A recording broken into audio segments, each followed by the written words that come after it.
Saya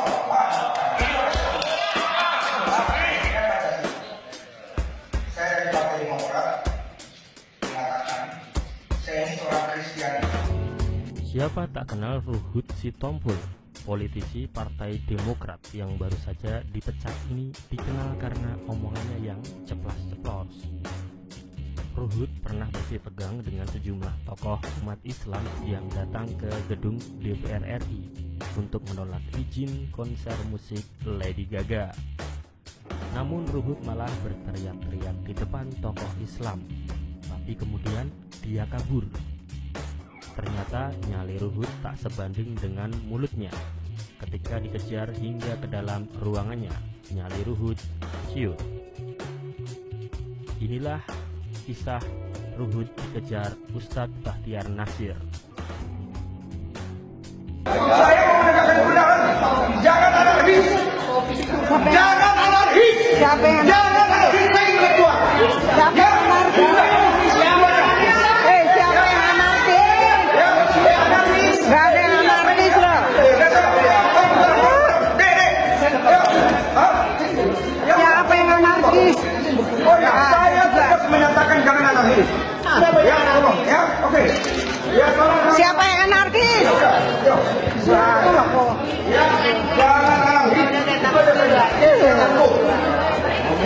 Ngomong baik-baik. Kamu yang baik. Ngomong katanya orang hukum. Ketika saya akan mengusir Lady Gaga, kemudian bergabung sama teman-teman audiensi ke DPR, agar DPR menghentikan acara-acara yang bisa merusak umat ini sebab akan mendatangkan setan ke Indonesia. Tiba-tiba siapa itu kemarin Ruhut Sitompul itu nyolot gitu kan, mentang-mentang karena dia partainya berkuasa, lalu berkata tidak sopan. Saya datangi dia, kenapa Anda berbicara seperti itu tadi? Wah, kelihatan sok galaknya. Ya, dalam hati saya, kita ini jauh-jauh pernah nyamperin Israel ke perbatasan. Ini ada Israel di depan, kalau nggak dilahap, sayang juga.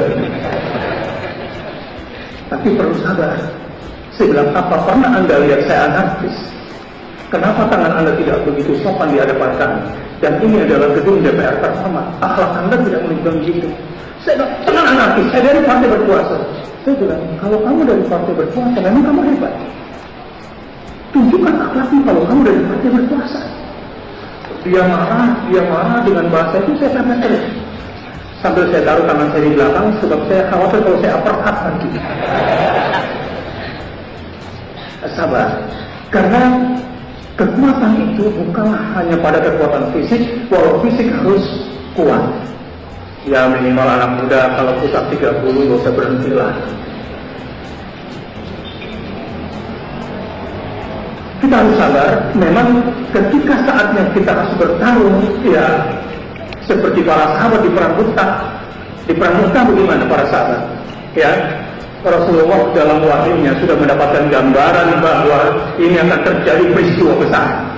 Maka ditunjuklah 3 panglima. Yang biasanya Rasulullah dalam perang itu kan hanya menunjuk satu panglima. Khusus kali ini 3 panglima ditunjuk. Kalau siapa pemimpin yang pertama, saya lupa ya. Ja'far bin Abi Thalib yang ketiga. Yang terakhir, Khalid bin Walid nanti mengganti setelah 3 pemimpinnya itu meninggal dunia. Siapa? Abdullah bin Rawaha yang kedua. Yang ke satu, wah ini perlu hafal. Singkat cerita, ditunjukkan 3 pemimpin dan keluar 3.000 pasukan Islam dilepas oleh Rasulullah dengan doa Rasulullah SAW. Nih lihat ini, apa yang saya sebut dengan sabar dan bangkit sebagai pemuda. Di tengah jalan ternyata tim intelijen, tim advance Rasulullah. Jadi Rasulullah membentuk tim yang bagus. Jadi kalau Anda ingin bekerja harus punya data intelijen yang baik. Tidak mungkin gerakan kita efektif tanpa data. Itu sama saja hidup ya tanpa peta. Anak-anak muda kita ini kadang-kadang melihat persoalan itu seperti kompas. Gila, orang seperti Kompas kalau kurang ilmu itu galak, biasanya galaknya nggak keluar, emosi saja dimainkan. Anda kalau sudah dipancing marah dan Anda marah, berarti Anda dikuasai oleh orang itu. Lihat Rasulullah bersabarnya bagaimana, pergi ke masjid diludahin, ya, pulang dari masjid kadang-kadang disiapin apa oleh Ummu Jamil, duri kan di jalan, berangkat lagi kemudian disiram, kemudian berangkat lagi diludahin lagi, sampai satu hari Rasulullah SAW, kok tumben hari ini nggak ada yang ludahin lagi ya, kok tumben hari ini nggak ada yang lempar lagi ya. Rasulullah mengenal situasi ini, lalu didatangilah rumah itu. Ternyata tuan rumah yang biasa melempar Rasul itu sedang sakit. Apa yang dilakukan Rasulullah SAW? Dijenguk, dibawakan hadiah. Akhirnya berislam orang itu. Di sini dakwah dan kesabaran. Jadi kekuatan Tuhan Allahu Akbar, marah, bakar sana, bakar sini, rusak sana. Enggak begitu pemuda sufi. Enggak begitu pemuda Islam. Berarti gampang dikuasai. Kayak Ustaz Razan gitu. Setelah jalan 6 hari 6 malam, masuk ke dapurnya kepala suku, ikut bantu masak. Masaknya bukan kompor gas, mungkin ikut tiup kayu gitu kan. Berdakwah berapa lama Ustaz di kepala suku? Beliau pernah cerita selama 3 bulan nggak ada orang satu pun bisa diislamkan. Itu baru yang namanya dakwah, dan itu namanya sabar. Baik. Apa yang terjadi pada pasukan ketika di tengah jalan ini, Anda ini dalam membangkitkan masyarakat seluruh raya kembali kepada Al-Quran, memang dibutuhkan intelektual yang tinggi dan kesabaran yang tinggi. Apa yang terjadi? Tiba-tiba terdengar bahwa pasukan yang 3.000 akan berhadapan dengan 100.000 pasukan Kristen Romawi dan 100.000 pasukan Kristen Syam.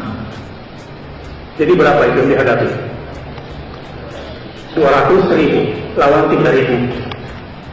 Di dalam Islam, ya, falyakum minkum ishruna sabiruna yaghlibukum mi'atain. Hendaklah 20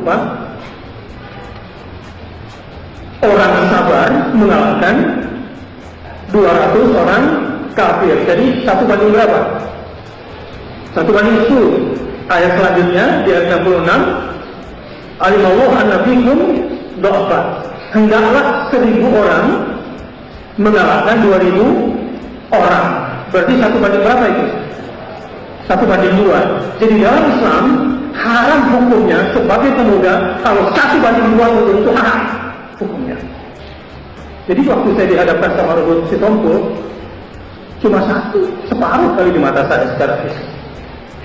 Haram saya mundur. Tetapi lihat, kekuatan yang kita miliki harus diliputi dengan kesabaran dan kecerdasan. Wah, kelihatan ketakutan, beraninya keroyokan. Dia bilang gak ada yang keroyok. Anda dengan saya sendiri, saya sih tidak sadar saat itu TV One nyorot. Itu saya tidak sadar suasana itu karena saya tidak suka seperti itu. Saya sukanya tuh gaya Steven Seagal gitu. Dijem tapi tak gitu. Karena disawat akhirnya saya mundur, tapi saya tidak akan lepaskan dia. Saya mau tahu seberapa kuat nyalinya orang satu ini. Dia pikir kalau sudah jadi partai berkuasa itu kan hanya Allah yang maha kuasa. Alhamdulillah, la haula wala quwwata hanya itu. Saya panggil keamanan di DPR. Di mana kau sembunyikan Sirul? Kenapa Pak? Di mana kau sembunyikan? Bawa saya ke dia. Karena dia lihat saya pakai profesi saya dan saya pegang tangan dia. Saya bawa dia ruangannya. Ternyata saya dihalangi 6 orang. Saya bilang ini cuma 2 orang laki-laki yang ingin ketemu. Tolong kasih kesempatan. Nggak ada masalah. Dan saya masuki ke ruangannya. Mungkin itu untuk saya rahasiakan saja. Seandainya ketika saya pegang tangannya keras saya layani. Tapi setelah saya pegang lembek jadi saya imbang. Dan dia tetap panggil. Saya bilang, Satpam, kunci ruangan ini dari luar. Karena orang ini saya dengar kalau di TV suka nantangin man to man. Dan sekarang saya sebagai laki-laki saya bilang, minta kunci pintu itu di luar, biarkan 2 laki-laki di dalam. Jangan, tetap dibuka. Setelah saat itu saya tahu ternyata nyalinya cuma segitu. Allah Akbar. Jadi pemuda itu harus sabar, jangan suka model-model tawuran gitu. Beraninya ramai-ramai ketika sendirian tidak punya nyali.